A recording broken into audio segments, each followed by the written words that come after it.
Hello everyone, welcome to your channel. मैं जितेंद्र कश्यप लेकर आया हूँ आपको इम्पोर्टेंट नहीं मोस्ट इम्पोर्टेंट टॉपिक्स मेंडल के नियम, लॉ ऑफ मेंडलिज्म हम पढ़ेंगे जो कि एग्जाम की दृष्टि से बहुत इम्पोर्टेंट है। तो शुरू करते हैं हम आज के अपने रूल। आज का अपना टॉपिक मेंडल के नियम या वंशागति के सिद्धांतवीय नियम कहते हैं। तो पहला जो मेंडल ने प्रयोग किया था वो एकल संकरण प्रयोग किया था। एकल संकरण प्रयोग में उन्होंने क्या किया कि एक जोड़ी पौधों के लक्षणों के मध्य विपरीत लक्षणों के मध्य क्रॉस कराया और क्रॉस कराने पर उन्होंने F1 पीढ़ी में पाया कि सभी उन्हें टॉल ट्री प्राप्त हुआ था, लंबे पौधे प्राप्त हुए। यहाँ पर एक विपरीत लक्षण, तो विपरीत लक्षण वे लक्षण होते हैं जिन्हें हम देख सकें। और मेंडल का पहला और दूसरा जो नियम है वो एकल संकरण प्रयोग पर ही आधारित है। पहला नियम था मेंडल का प्रभाविकता का नियम और दूसरा नियम था तीसरा नियम है स्वतंत्र अभिहन का और दूसरा नियम है युग्मजों की शुद्धता का नियम या पृथक्करण का नियम भी जिसे हम कहते हैं। विपरीत लक्षण जिन्हें हम देख सकें, जो दिखाई देते हैं, जो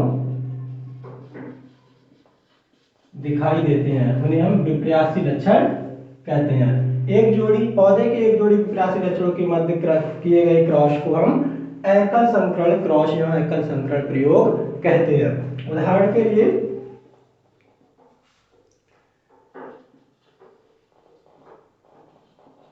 शुद्ध लंबा पौधा और यहाँ पर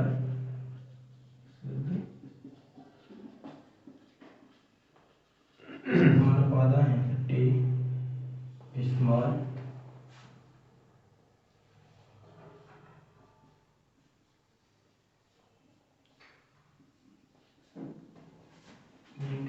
युग्मज जो है इनके मध्य जब इन्होंने क्रॉस कराया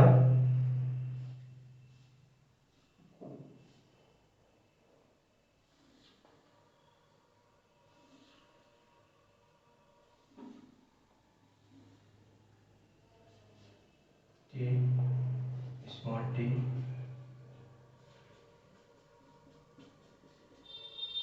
F1 पीढ़ी थी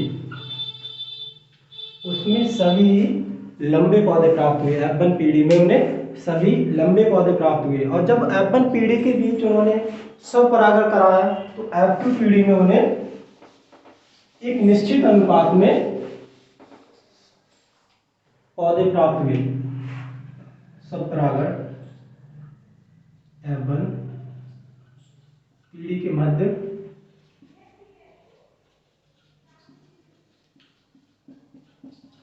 स्वपरागण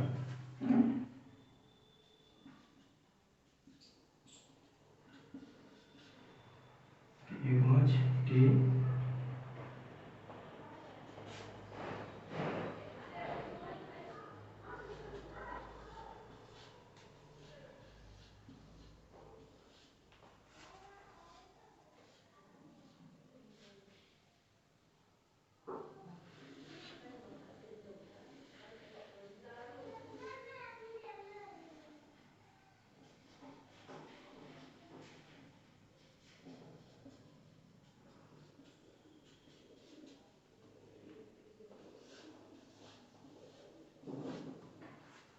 इसे हम बोलेंगे शुद्ध लंबा, इसे संकर लंबा, ये भी संकर और ये हमारा शुद्ध गौण। तो F2 पीढ़ी में उन्हें जो फिनोटाइप अनुपात मिला था वह फिनोटाइप अनुपात लगभग 3:1 था, अर्थात 3 अनुपात में उन्हें लंबे पौधे प्राप्त हुए।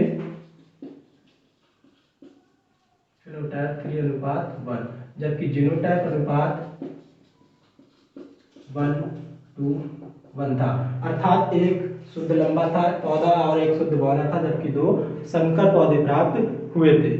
यह था मेंडल की एकल संकरण का नियम। अब हम डिस्कस करेंगे नेक्स्ट नियम का जो कि उन्होंने दिए थे। पहला नियम था उनका प्रभाविकता का नियम। अब हम अपने प्रभाविकता का नियम डिस्कस करेंगे। यह था मेंडल का एकल संकरण प्रयोग।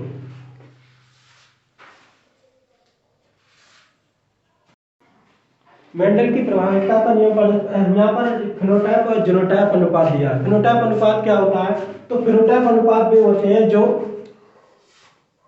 प्रभावी होते हैं, प्रभावी लक्षण होते हैं जो अप्रभावी लक्षणों को दबा देते हैं। जैसे यहाँ पर स्मॉल टी है हमारा, कैपिटल टी है हमारा, यह एक प्रभावी है जो कि अप्रभावी लक्षण टी स्मॉल टी को दबा देता है, जिससे संकर लंबा और शुद्ध लंबा दोनों ही हमें विपर्यासी लक्षणों में प्रतीत होते हैं, जिससे हम फिनोटाइप अनुपात कहते हैं। जबकि हमारा जीनोटाइप अनुपात वे होते हैं जिन्हें हम नहीं देख सकते हैं, अर्थात वो लक्षण अप्रभावी होते हैं, जहाँ पर शुद्ध लंबा और शुद्ध बौना एक एक है, जबकि हमारे शंकर लंबे पौधे के रूप में हमें 2 के अनुपात में प्राप्त हुआ है। अब हम अपना नेक्स्ट पार्ट डिस्कस करेंगे जिसका नाम है प्रभाविता का नियम।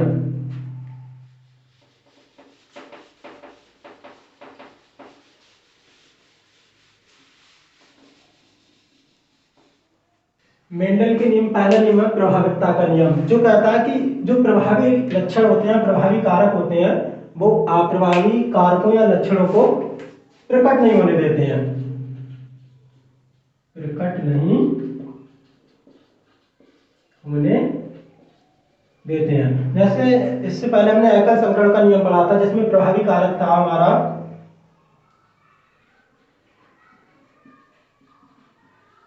कैपिटल टी और अप्रभावी कारक था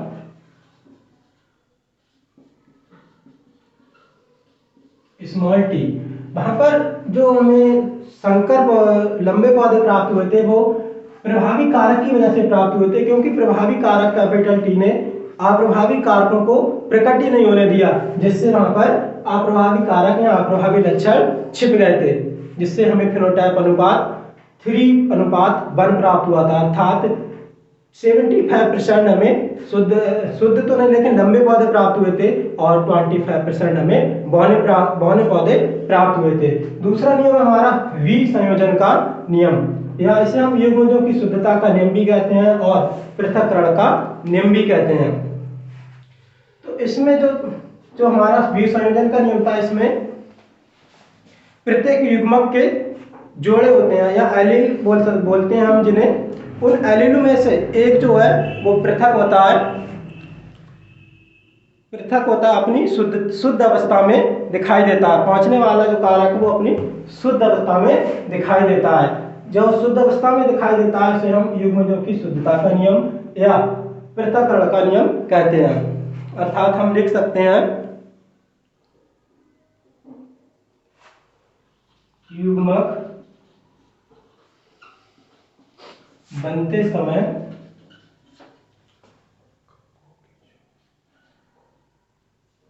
युग्मक बनते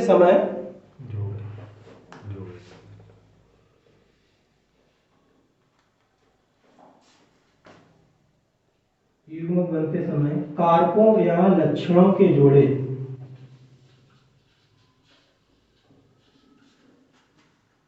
पृथक्कृत हो जाते हैं, पृथक्कृत या विसंयोजित, पृथक्कृत या विसंयोजित हो जाते हैं,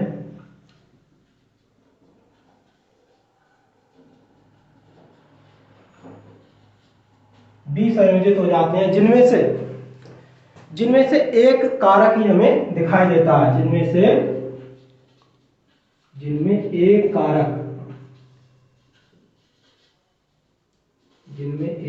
कारक ही प्राप्त होता है, हमें दिखाई देता है या प्राप्त होता है,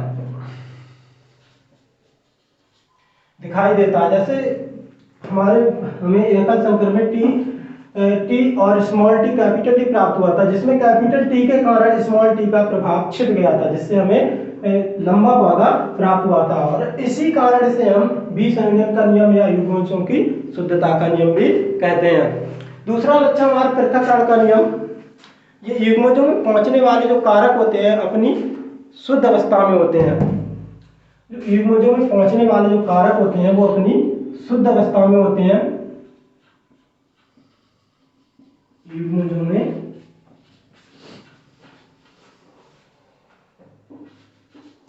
पहुंचने वाले आरक शुद्ध अशुद्ध अवस्था में होते हैं, इसलिए इसे हम पृथक्करण का नियम भी कहते हैं। ये थे हमारे मेंडल के दो नियम, प्रभाविकता का और पृथक्करण का, यहाँ युग्मजों की शुद्धता का नियम। और अगला नियम है हमारा स्वतंत्र अभिवन का नियम, जिसे हम नेक्स्ट पार्ट में डिस्कस करेंगे। तब तक के लिए धन्यवाद।